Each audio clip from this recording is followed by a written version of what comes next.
नहीं आप सभी स्टूडेंट। तो आज की इस वीडियो में मैं आप सभी बच्चों को बीबीएम यूनिवर्सिटी में FYUP सेमेस्टर 4 सेशन 23-27 सेशन और सेशन 22-26 का आप सभी बच्चों का सब्जेक्ट कॉम्बिनेशन के लिए आप लोग जो फॉर्म फिलअप में सब्जेक्ट रखिएगा इसका लिस्ट आप लोग एक बार समझ लीजिए सबसे पहले। और आपका फॉर्म फिलअप कब शुरू होगा, पेपर कब होगा, क्योंकि यूनिवर्सिटी तो जैसा कि आप सभी बच्चों को अभी बहुत अच्छा लग रहा होगा कि भैया पेपर कंडक्ट नहीं हो रहा, अच्छा बात है, छठ पूजा के बाद पेपर कंडक्ट होगा, बहुत समय मिलेगा। लेकिन कहीं ना कहीं ये चीज़ें आपको भविष्य में दिक्कत देंगी, ये मैं आपको अभी श्योर कर देता हूँ, ठीक है। क्योंकि आप सही बच्चों का जो सेशन है, चाहे वो सेमेस्टर जो भी बच्चे 22-26 के उनको तो एक साल बर्बाद होगा, जो बच्चे 23-27 सेशन के उनका भी लगभग 6 से 7 महीना बर्बाद हो जाएगा, ठीक है। क्योंकि यूनिवर्सिटी कर रहा है लेट और भुगतना आपको ही पड़ेगा। अभी आपका टोटल 4वां सेमेस्टर खत्म हो जाना चाहिए था, लेकिन सेमेस्टर 4 का फॉर्म फिलअप तक नहीं हो करवा पाया यूनिवर्सिटी। अब इसी क्रम में फॉर्म फिलअप कब होगा, ये सारी बातें मैं रखने की कोशिश करता हूँ।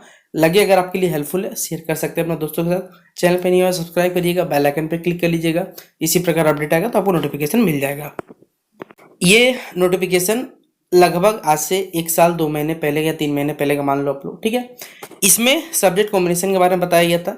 मैंने आपसे बच्चों पहले ही बता दिया था कि अगर आपसे बच्चे सेमेस्टर 4 में, ठीक है, आप क्या कर सकते हैं, यहाँ आप देख सकते हैं लिखा हुआ है AC का जो पेपर होगा, लिख दिया गया था नोटिफिकेशन। सेमेस्टर 3 में जिस विषय चयन करेंगे वही सेमेस्टर 4 में पढ़ेंगे। यानी सेमेस्टर 3 में अगर आपने इंग्लिश रखा था तो सेमेस्टर 4 में इंग्लिश रखेंगे, सेमेस्टर 3 में हिंदी था तो हिंदी रखेंगे।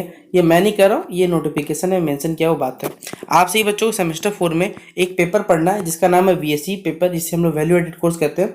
VSC 2 के नाम से आएगा, जो कि MCQ होने वाला है। इन्वायरमेंटल स्टडीज का पेपर होगा आपका, यहाँ पर देख सकते हैं। इसी पेपर में आपको कह सकते हैं, यहाँ पर इन्वायरमेंटल स्टडीज का जो पेपर होगा 50 सवाल होगा, बेसिकली 100 नंबर का होगा, जिसमें हर क्वेश्चन 2-2 मार्क्स का रहेगा।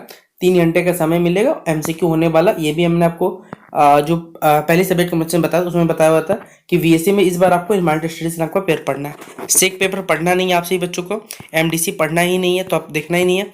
जो आपका काम का है वो है आपका माइनर पेपर, ठीक है। क्योंकि आप सही बच्चों को जो पढ़ना है AEC सेमेस्टर 3 में जो था वही सेमेस्टर 4 में पढ़िएगा। VSC में इन्वायरमेंटल स्टडीज पढ़ना है। बाकी आप सही बच्चों को एक्स्ट्रा में यही तो 2 पेपर होगी आपका मेजर पेपर है। मेजर पेपर तो आप लोग खुद भी पढ़ लीजिएगा। बेसिकली आपका जो एक्स्ट्रा है वो है माइनर पेपर, ठीक है।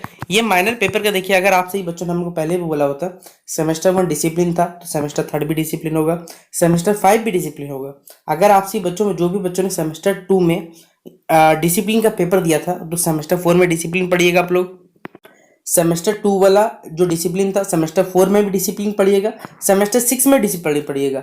और जो बच्चों ने सेमेस्टर 2 में वोकेशनल रखा था वो सेमेस्टर 4 में भी वोकेशनल पढ़िएगा। इस प्रकार से आप सही बच्चों को ये पूरा एग्जामिनेशन पैटर्न हमने आपको पहले बताया हुआ था। यानी आपका मेजर पेपर तो सेम रहने वाला है। AEC का पेपर हिंदी था तो हिंदी ही रह जाएगा, इंग्लिश था तो इंग्लिश रह जाएगा। बाकी जो आपका VSC पेपर है उसमें आपको इन्वायरमेंटल स्टडीज पढ़ना है। जो रह गया माइनर पेपर, तो माइनर पेपर सेमेस्टर 2 वाला 4 में रिपीट होगा। 2 वाला आपका डिसिप्लिन सेक्शन से तो डिसिप्लिन रिपीट करिएगा, और 2 वाला अगर आपका वोकेशनल से था वोकेशनल का सिलेबस को आप रिपीट कर लीजिएगा, ठीक है। मतलब अगला सेमेस्टर 4 वाला पढ़िएगा। इस प्रकार से आपका ये सब्जेक्ट कॉम्बिनेशन पूरा पूरी बैठता है, ठीक है।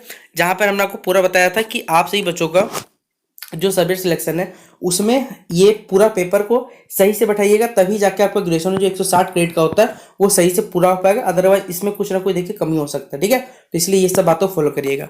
अब बात रहा आपसे ही बच्चों का कि भैया फॉर्म फिलअप कब होगा। देखिए मैं आपको बता दूं, अभी छठ पूजा तक तो आपको मालूम है कि यूनिवर्सिटी बंद है और यूनिवर्सिटी कोई काम करने वाला नहीं। जैसे ही छठ पूजा खत्म होगा, 4 से लेकर मान के चलो आप लोग 5 से लेकर 6 तक नवंबर तक आप सही बच्चों को नोटिफिकेशन मिल जाएगा फॉर्म फिलअप का। और नवंबर के लास्ट तक आप सही बच्चों को जो पेपर होगा ना सेमेस्टर 4 का वो भी कंडक्ट करवा लिया जाएगा। और होम सेंटर तो अब शायद पॉसिबल नहीं है, क्योंकि यूनिवर्सिटी ने तो इस बार जैसा कि सेमेस्टर 2 में देखा गया, आप सही बच्चों जो भी बच्चों ने पेपर दिया होगा तो उनको मालूम भी चल गया होगा कि होम सेंटर तो नहीं मिल रहा, अदर जगह सेंटर पड़ा है। अदर जगह सेंटर पड़ा तो दिक्कत तो होगा ही थोड़ा छात्रों को, ठीक है। तो इसलिए आप सही बच्चों को जो सेमेस्टर 4 का फॉर्म फिलअप होगा वो 5 से 6 नवंबर मान के चलो उस डेट तक नोटिफिकेशन आ जाएगा। फिर नवंबर में ही आप सही बच्चों का जो सेमेस्टर 4 का पेपर है वो भी कंडक्ट करवा लिया जाएगा। बस यही हो रहा है कि आप सही बच्चों सेशन डिले हो रहा है। और जब सेशन डिले होता है तो आप सही बच्चे जिस समय बेसिकली फॉर्म भरना चाहेंगे, चाहे UPSC का, बैंकिंग का, SSC का, रेलवे का, वो फॉर्म भरने में आपको बहुत ज़्यादा दिक्कत आ सकता है, क्योंकि आपका ग्रेजुएशन कंप्लीट ही नहीं होता भाई, भरोगे किस आधार पे। इसलिए आप सही बच्चों को कुछ कर नहीं सकते। अभी आप लोग यूनिवर्सिटी के आप खुश हो रहे होंगे शायद कि यूनिवर्सिटी लेट करा, लेकिन भविष्य में दिक्कत आप ही का है, ये बात आप लोग जान लीजिए। ठीक है, हो सकता है किसी बच्चों को खराब लग रहा हो बात, लेकिन भाई सच्चाई है वो मैं आपको यहाँ पे बता रहा हूँ। तो शेयर कर दीजिए इस वीडियो को अपने दोस्तों के साथ। मिलते हैं नेक्स्ट वीडियो पे, तब तक के लिए जय हिंद और जय भारत।